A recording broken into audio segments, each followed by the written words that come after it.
I know. We're 1/12 in already. It's full on, isn't it? It has been ridiculous. Every client I'm speaking to is going, what is happening in the world? How did we get to this space so quickly? The last month has gone so quickly, it seems. Yeah, absolutely. I'm uh-huh.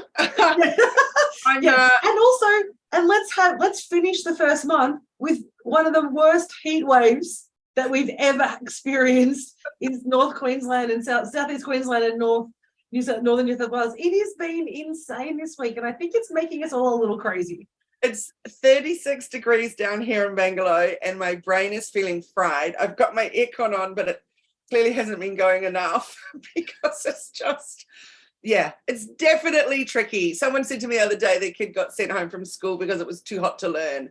I was like, I like that. I like that. I remember back in the day when I was at school, like if it got to 35 degrees, they would send you home because it was like about, this is, we're talking 45 years ago, or 40 years ago when, you maybe didn't have as good air conditioning, but they used to always send us home. But unfortunately, if as a small business owners, we can't just, go home. No, we cannot. It is a lot. And my mistake, I think, was going to the gym this morning. It was just a little, I think you should have a day off when it gets to 35 degrees from exercise. We went this morning too, and because we're the first class, I mean, I know yours is way worse than us in a tin shed, but we have a great studio, but the air conditioning only comes on 10 minutes before we start, and the class was so full this morning. So I'm pretty sure those air conditioners was not able to cool anything down for the first 40 minutes of that class. It was insane. Oh, it is super, super shocking. But the beginning of this year is really full on because I'm back to social media marketing world next month. And so that's super exciting off to San Diego after 2 years of doing it online. So I'm really pumped about that. And it feels like it's just come around really, really fast. So, it's exciting times. And I forget that I always used to think it was like May, but no, it's March that you go to social media marketing world. And I'm so jealous because San Diego is one of my favorite places in the world, notwithstanding the fact that it'll be an amazing conference. And I can just imagine the conversations that you're going to have around what's happening and what's new. And I know we're talking a little bit about that next week in our session next week about some of those things that are really going to kickstart your social media marketing for this year. Yeah, I'm really excited about that. And Jenni, it's Social Media Examiner's 10th birthday. So that's super, super exciting. Well, sorry, Social Media Marketing World's 10th birthday.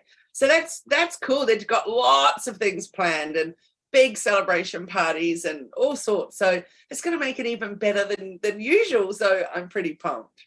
That is awesome. I'm excited. And it's something to look forward to, isn't it? I mean, when you have something like that is going to really spark your brain and spark your kind of, your motivation and your insight and just wonder around what's coming. It's something like that, particularly when you're working all the time in your own business, on your own business, even with your team, having those people, having that kind of inspiration is so amazing and something to look forward to. Absolutely. I cannot wait for sure. So, Jenni, I'm really pumped about our topic today with talking about business structure and what's right for you and all of that. So we were just talking earlier before we went live about the different ways that people look at it. And it's a very interesting topic, isn't it? Because I've seen a few posts out there lately about where do you want to go in your business. And one particular one I just looked at was somebody had asked, are you a hobby or are you a business? And people in the comments were saying, well, you're only a business once you become a company structure and all of that. And I was like, hang on a second, there's many of us, especially in those early days, where it's 100% our business. We're putting every bit of energy into it, that what we're doing. And I would never want to call that a hobby. I think hobby is, making, if you go to a pottery class on the weekend, that might be your hobby. If that's not what you want to do as a business, or going to a dance class, that'd be your hobby. It's a really, really good question, though. And funny when you talk about hobby. So the term hobby business really came about because of the tax department, to be perfectly honest, because they allow you to earn enough or some money every year. And I think the number, don't quote me, I'm not an accountant, I'm not a lawyer, so this is just general conversation. Please remember that. So if you do have any advice, if you want to explore anything we're talking about, make sure you go see your accountant or have a chat to your legal professionals. But in terms of ATO decides that you can have a certain amount of income a year as a hobby that you don't have to declare. Really great example is Tupperware. A lot of people sell Tupperware. I used to be a Tupperware dealer. And so I sell Tupperware and I can earn money from Tupperware. And it's considered a hobby until it gets to around, I think it's $75,000 at the moment. So I can have a revenue of $75,000 and it's considered a hobby business. So that's where that term hobby business came from. Well, I don't like it. I don't like ATO. But the way that I define it, if you're talking about a hobby business, what we're saying is it's something that you play with. It's something that you drop in and out of. It's not something that you do necessarily consistency. Now, I know with a lot of Tupperware dealers, that is 100% not true, and they're in it every single week, and they're really trying to drive that business and build it into a their full-time business. But generally, the idea of a hobby is, imagine somebody who goes, well, I'm going to make some macrame plant hangers, and I'm going to sell it at the market, and I might do that 4 times a year. That's somebody who's turning their hobby into an income source. But it's not this, but it's still a form of business. But the hobby concept is about something that you just pop in and out, do. You do it when you feel like it, right? You're not really focused on what your customers necessarily need. It's generally around, I feel like doing this, so I'm going to do it. And if I don't feel like doing it, I won't. So really, it's a kind of more relaxed version of a business, if you like. I agree. And I think you said that really well around that macrame thing. And you did right. You're doing something that, in my mind, or my opinion, the hobby business is when you are doing something that you think is really fun and is literally your hobby pastime thing to do. And then you say, I wonder if I could monetize this. And you try and do a couple of markets. And then you sell some to friends. And then you think, maybe I'll set up a website or something. So that to me is when we're going from hobby into hobby business. So yeah, it's interesting about the 75,000 thing. I'm like, yeah, and that's only also bear in mind when you do that, you can't claim expenses. It's just basically, there's no profit and loss. It's just you have to, there's no kind of, you can't claim GST, you can't claim expenses, all those sort of other things that the value. So this is when we talk about business. And so there are lots of different types of business. And that idea about you owning a business, if you're a PTY Ltd, is bollocks, because there are so many sole traders out there that are classified as a business. The ATO classes you, if you have an ABN, then you are a sole trader. If you register for GST, which you have to over $75,000, then you become a business. The ATO recognizes you as a business as soon as you have an Australian business number. Mm-hmm. So really the definition of a business is somebody who is operating and doing things that relate to in the process of making a business. So that could be as a sole trader, doing your macrame, but it's every single weekend. And all of a sudden, we're starting to actually make a regular income. And we can start claiming our expenses, and we start, claiming GST if we get to that threshold. And we start to be consistent about what we do, then you're a fully going concern business, right? So I think there's lots of different definitions, but there's a whole conversation that's happening. And I know we do this when we do our business owners mastermind. It's one of the key aspects that we do in our 3-day mastermind is around what type of business that you want and how do you want to structure your business. Because I remember when I started, people were like, oh, you can't be a company unless you have staff. You can't run a business unless you do this. And there's all these kind of myths and kind of legends around what business was. And I was like, this just doesn't make sense to me. Let's just strip it back, right? And I think that's where we have to kind of demystify. So that's kind of what we want to do today. And we were talking earlier before we came on live about that whole piece around the transformation from operator to owner. And yet owner, they say, is seen as when you're employing people, and otherwise you're an operator. I'm like, well, you and I both employ people, yet we're still very, very much the operators. We're still very much in the trenches. Yeah, agreed. So it's interesting. So I really like the what do you want to say, the analogy or whatever that you use with those 3 different pieces. And I think for most people, it's very, very clear. So do you want to share about that? Yeah, well, I actually think there's a third level. It's not just owner and operator. So when we first start our business, we're also an employee. So if you think about what an employee does, they deliver the product, they run the operations, they do the day-to-day stuff in a business. When you're first starting your business as a coach, as a bead maker, as an earring maker, whatever it is you're making, you're actually doing that work. So I'm actually going to be an employee because I need somebody to deliver the work. I'm also the operator because I'm managing the processes and I'm managing my supply chain and I'm managing my production and my customer experience. But I'm also the owner So I'm also having a look at thinking about where do I want to go for my business? What does that look like? So there's actually 3 levels: an employee, an operator, and then the owner. And if you and I like it, sorry, but I like it when we talk about it as the employee, the manager, and the CEO. I'm like, yes, giving yourself a title. Where do you want to head with those? I think that's a great one.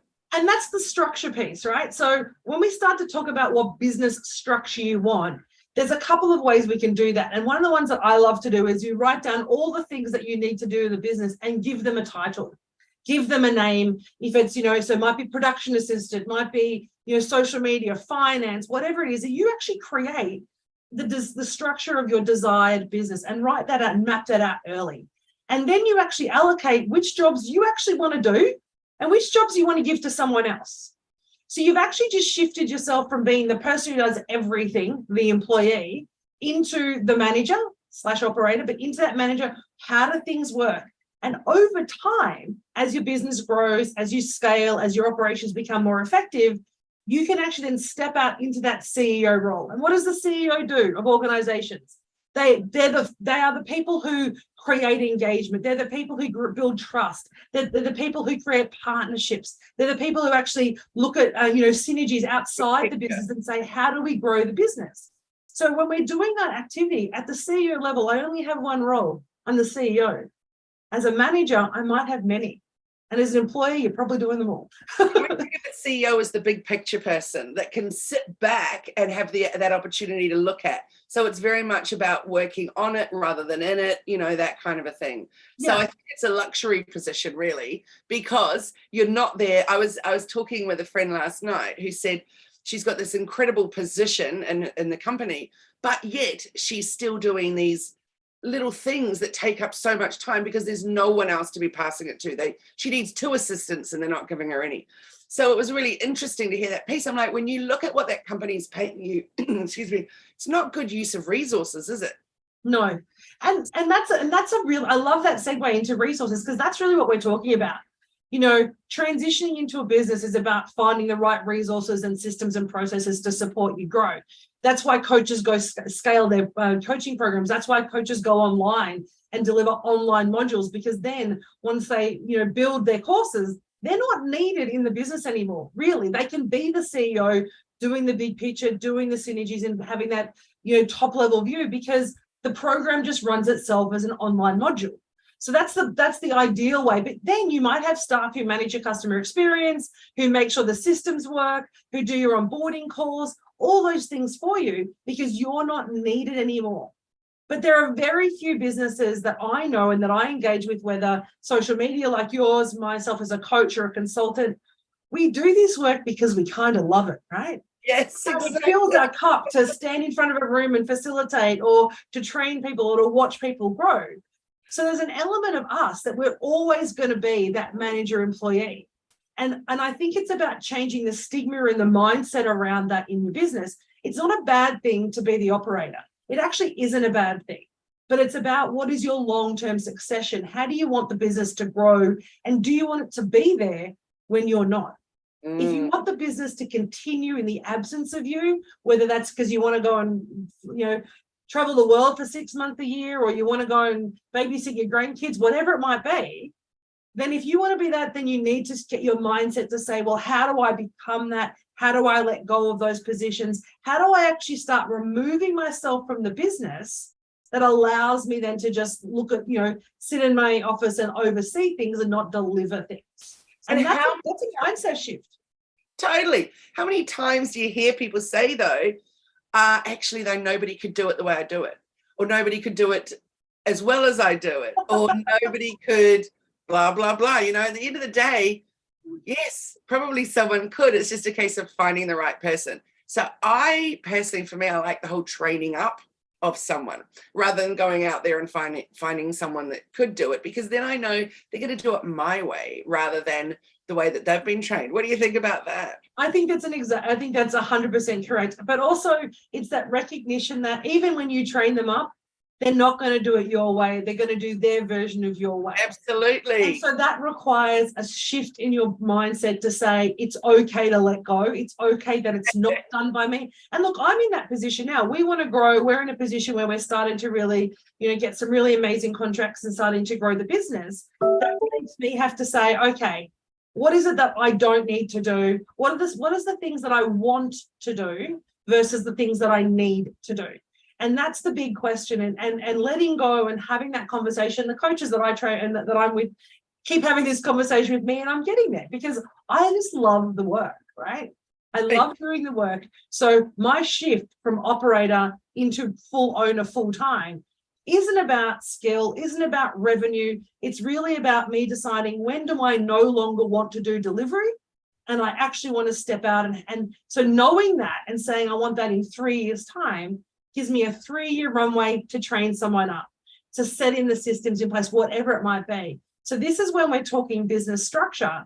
A structure of a business is not one that someone has given you. It's one that you create that works for you and your business now and how you want your business to look in the future. Absolutely. And you know what? Maybe you always want to stay as an employee in your business. Yeah. Maybe you love it that much that that's your plan and you never want to be the CEO. Or what about maybe you want to be a bit employee, a bit manager, and a bit CEO. So, for example, I was a bit full CEO in the second week of my holidays because my team had come back to work and I had not. I was like, yeah, I'm loving it. Now, probably going on more than a week past that would have not really worked out, but for a whole week I was the CEO. It was very exciting. Then, boom, next week I'm straight in as an employee again. Yeah. But I'm also always a bit of a manager. So, I think you don't have to fit yourself in that box of what stage you're up to. Agreed. And also, if you think about people, particularly artisans, you imagine an artist. An artist is always going to deliver the artwork. Their business, his or her business, is their art. A jewelry maker.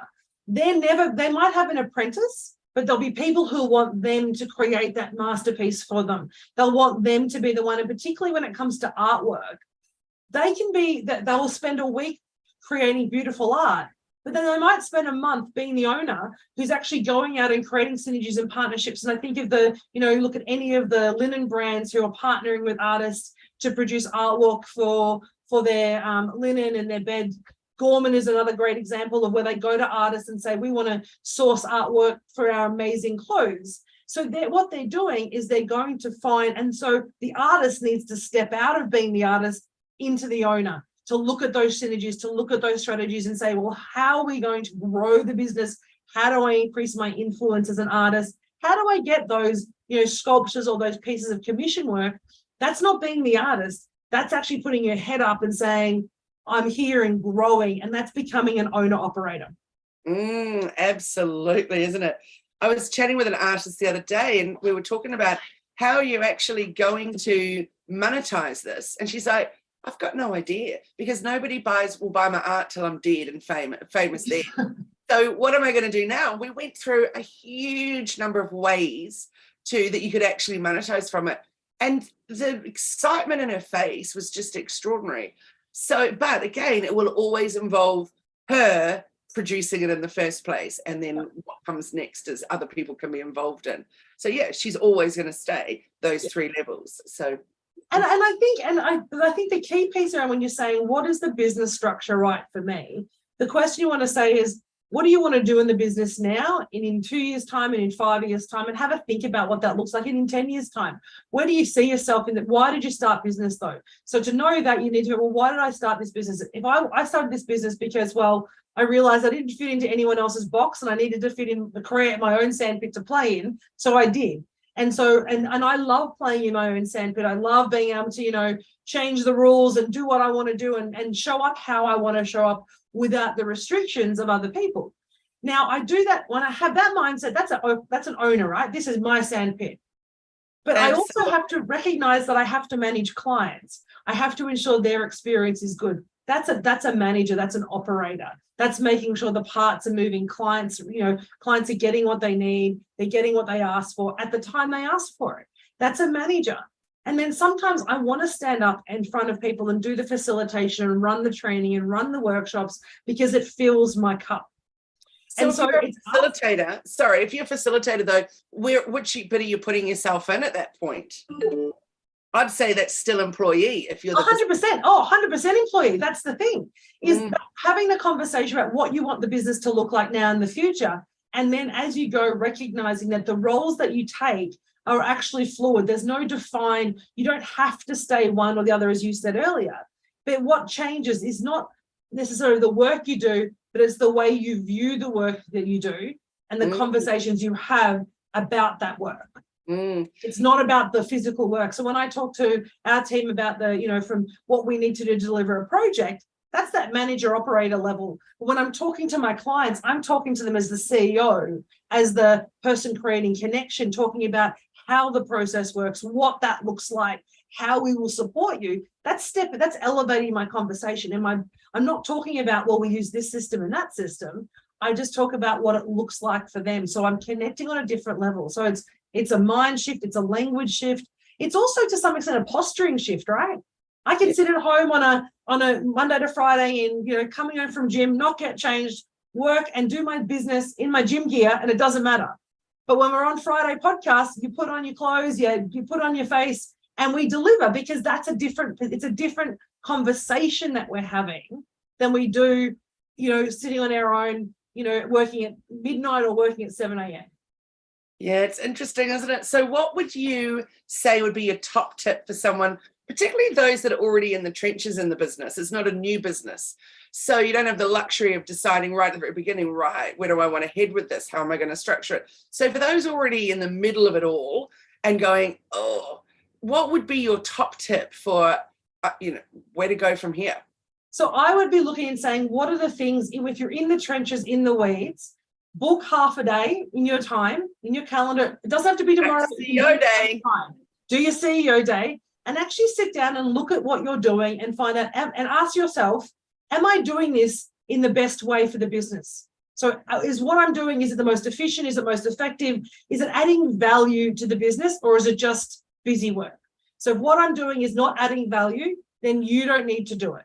Yeah. That's the first question, is what I'm doing adding value to the business? If not, get rid of it or find somebody else to do it for you. The second question is to say is, what are the things in your business that you actually want to continue to keep doing because they do bring you joy, or there's great connection or synergies, like these podcasts? I'm never going to outsource these podcasts to someone else, am I?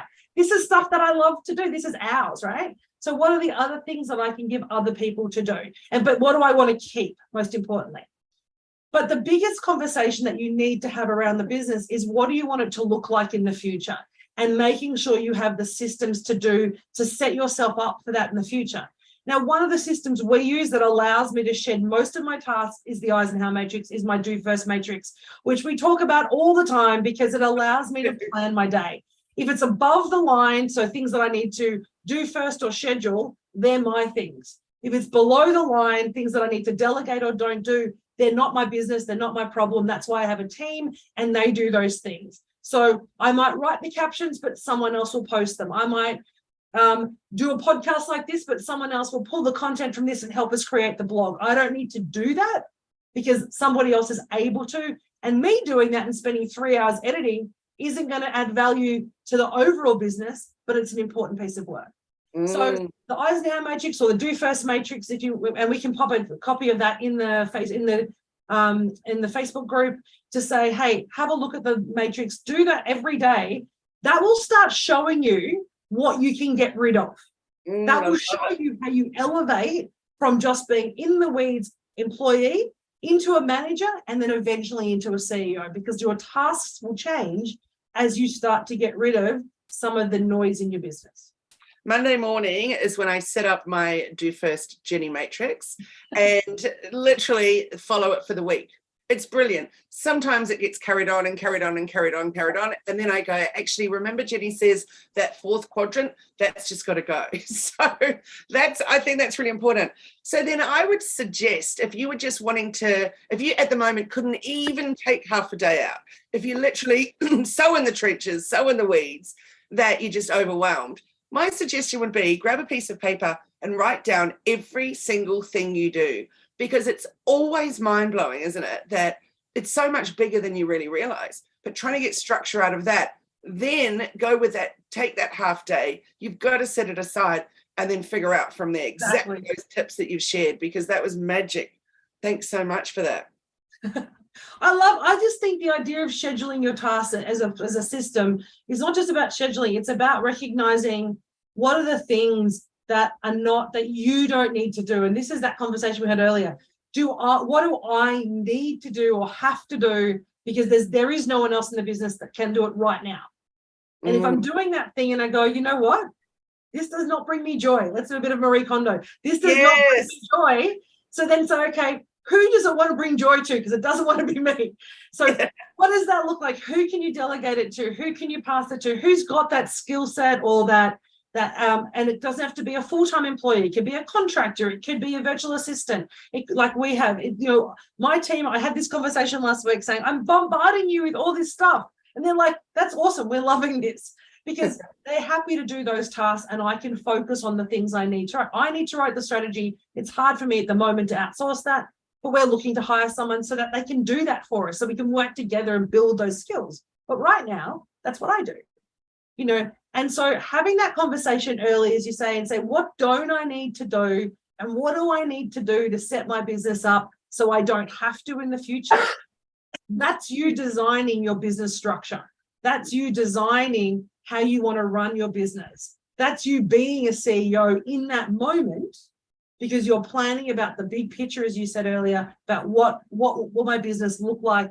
How will it continue to grow? And how will I keep enjoying the work that I'm doing and not get stuck in those weeds? Yeah, love it. Love it, Jenni. Thanks for such a great chat. It's made me think Monday on my CEO day, I'm going to spend a little bit more time, because there's definitely more of mine that I can shift around. One thing I'm super proud of is I was having a chuckle when you were going, that's me about thinking no one else could do what you do. I've known for a long time there's one aspect of what I do that I need to pass on. It needs to be someone here in Australia.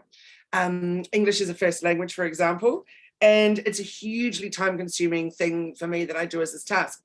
So anyway, I've known I need to get someone in for that role. And but again, it's that, but they won't do it my way. So guess what I did? I've employed my daughter. Because it felt like the next best option for doing it my way. So she comes and sits in here for 4 hours at a time, or 2 hour stints. And it's amazing. It's taken me 2 weeks and she's just running with it exactly the way I wanted to do it. So I'm thrilled. So there you go. Sometimes it takes a little longer than you want it to find the right one. And then you're like, yes, nailed it. And it makes such a big difference. I mean, that's you know what? It doesn't matter that it's not done your way. I know that. We all know that on some level, but our ego doesn't want to let that go. That's right. Well, I feel lighter already, just that I've been able to shift that on. And she's right here.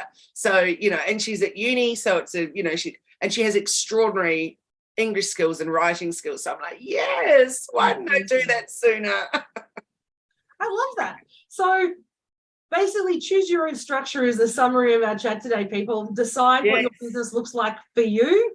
Don't have to follow. You can look and do the research and see what other people call businesses. Don't get bogged down by it. But create one for yourself. That's the point.